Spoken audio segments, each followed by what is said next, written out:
Una noticia. Una sola falsa noticia podrá cambiar el mundo. No todo lo que llega a nuestros oídos es verdad.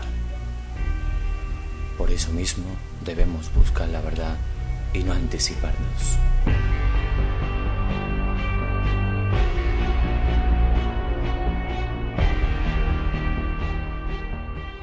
Cuando nosotros nos encontramos con un periódico, nos encontramos con una serie de elementos que son importantes a la hora de analizar cada una de las noticias. Por ejemplo, ¿qué fuentes tiene la noticia? ¿Qué titulares tiene? ¿Qué noticia y qué información se da? ¿Es de enviados especiales o es de agencia? ¿Qué editoriales hay en los periódicos? ¿Qué artículos de opinión? Por ejemplo, digamos respecto a las agencias que, sin irme muy lejos, entre los imperios mediáticos, Hersan, Murdoch, Berlusconi, Bertelsmann, más las agencias, AP y UPI en Estados Unidos, la Reuters en Inglaterra y France Press en Francia, controlan aproximadamente entre el 80 y el 85% de las noticias que se producen en el mundo y cómo se transmiten también. Es decir, la batalla de las ideas es algo que es fundamental para la clase dominante. El poder, la propiedad de los medios de comunicación, tanto sean televisión como prensa, es fundamental. ¿Por qué? Porque a través de ello se traduce la ideología, las ideas de la gente. Piensen ustedes siempre que lo que no se publica o no se mete no existe. Por lo tanto, si yo controlo los medios de comunicación y no te doy la voz a ti, evidentemente tú no sabe nadie que existes, y como nadie sabe que existes, tus ideas no llegan, y como tus ideas no llegan, tú no estás. Hay otra cosa que me interesa mucho también, el doble lenguaje, que se está empezando a utilizar y que se lleva utilizando ya durante mucho tiempo. ¿Cómo cambiamos el lenguaje? Fuerzas de paz, aliados, fuerzas de paz, aliados, operación quirúrgica, daños colaterales. Todas estas frases, palabras bonitas, que nos alejan de la realidad, que nos hacen fácil el decir que, bueno, han matado unos soldados nuestros, no importa, son daños colaterales. Tú ten en cuenta que el periodista trabaja para la empresa, no para el público, trabaja para la empresa. Y la empresa le exige no solo rendimientos, sino una determinada forma ideológica. Y si no, te echo. No hay que tener en cuenta que los medios de comunicación trabajen por separado.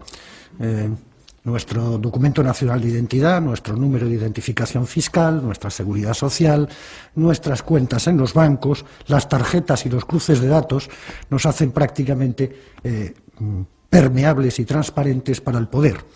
Por otra parte, los controles que se establecen sobre los ciudadanos son cada vez mayores, los controles en aeropuertos, preguntas, datos de pasajeros, copias de ordenadores, escáneres que desnudan, visados electrónicos.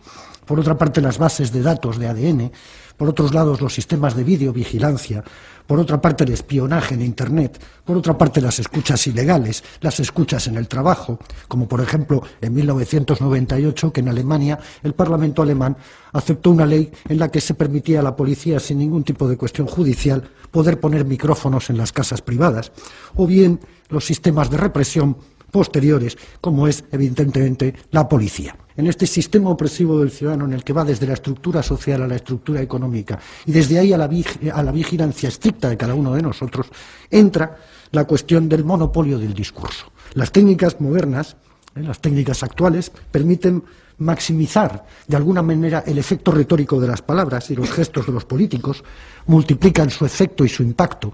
No es que el rey le haya dicho a Chávez una vez ¿por qué no te callas?, sino que eso lo hemos visto 300 veces repetido en televisión, y eso es un machaqueo continuo sobre la neurona. Por lo tanto, yo estoy utilizando una maximización de lo que ha sucedido allí, ocultando evidentemente lo que estaba diciendo Chávez, que tenía toda la razón del mundo, pero daba igual, porque lo importante no es la razón, lo importante es que el otro le mandó a callar. Entonces, esto era lo importante y había que reproducirlo 300 veces. Los media convierten de esta manera la política en una representación teatral, donde incluso en nuestro país, por ejemplo, se ve a la televisión española llevando a políticos para que hablen allí, ¿no?, y que nos cuenten allí sus rollos. Y claro que los cuentan, pero claro, evidentemente tampoco pueden desentrañarse a sí mismos como lo que son, seres políticos, y por lo tanto quieren caer bien.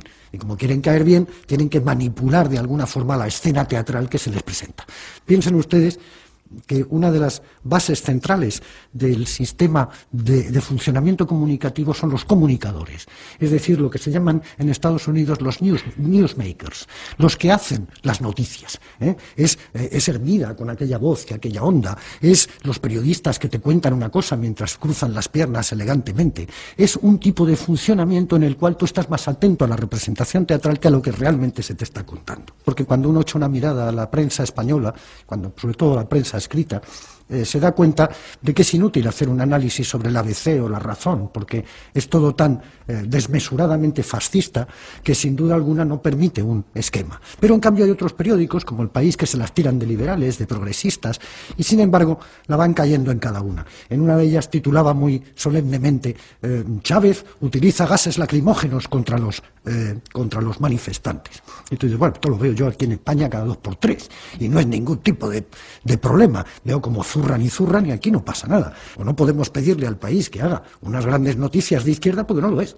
Y por lo tanto, como no lo es, pues es tonto que nos empeñemos en decirles a los del País, oiga, que ustedes son de izquierdas, que ustedes son progresistas, porque nos dirán, perdona, nosotros somos una empresa que queremos hacer dinero, y como tal empresa que queremos hacer dinero inserta dentro de un sistema capitalista en el cual es fundamental el control de la información, nosotros promovemos ese control de la información, ese dinero nos llega y ganamos un dinero, y ya está. La batalla por la información se gana siempre al principio. Chávez es un terrorista. Y luego tienes que ser tú quien tenga que venir y decir, no, Chávez no es un terrorista, porque ya hemos dicho que Chávez es un terrorista, y a partir de ahí ya está. Lo importante es hacer pensar que Chávez es un dictador, es un autoritario, es un caudillo. Le llaman cada 2 por 3 en el País caudillo, sabiendo perfectamente lo que la palabra caudillo significa en España. Hemos tenido 40 años, por lo tanto sabemos muy bien lo que es un caudillo. Chávez es un caudillo, no, Chávez no es un caudillo, Chávez es un hombre que ha ganado 14 elecciones. 14. Entonces, este tipo de planteamientos se ganan así, se ganan soltándola a la primera, sin mayor problema. ¿Por qué? Porque yo no tengo capacidad de respuesta. Porque si tengo capacidad de respuesta, a lo mejor resulta que mando una carta al director, y el director, por supuesto, no me lo publica, como le ha pasado al embajador de Venezuela en España, que no para de mandar cartas a la ABC, al País y a todos los demás, y no publicado. Uno de los problemas básicos de la izquierda es que tampoco hemos sabido nunca pelearnos con todo ese sector que, sin ser de derechas, es derechoso porque, claro, les tienen manipulados. ¿Y cómo desmontamos esa manipulación? ¿Cómo puede ser que 8 millones de trabajadores en nuestro país vayan y voten al PP, que es un tipo que propone que se corten los gastos sociales, que es un partido absolutamente fascista? La pelea ideológica y la pelea comunicativa es un aspecto más de la pelea que hay que llevar contra este sistema en el cual, repito, todo está basado en el control del ciudadano y el control del individuo. ¿Cómo es posible todavía que el movimiento de izquierdas en nuestro país no tenga una radio, que es lo más barato del mundo y que se podría hacer perfectamente? Porque el objetivo de todo esto es cómo conseguimos el poder. Entonces nosotros también tendremos que trabajar para ganar en un momento determinado el espacio del poder político que nos permitiera llevar a cabo unas determinadas cuestiones. La otra es convertirnos en patronos de algún tipo de radio, prensa, televisión, pero conseguir de alguna manera medios de comunicación que sean nuestros.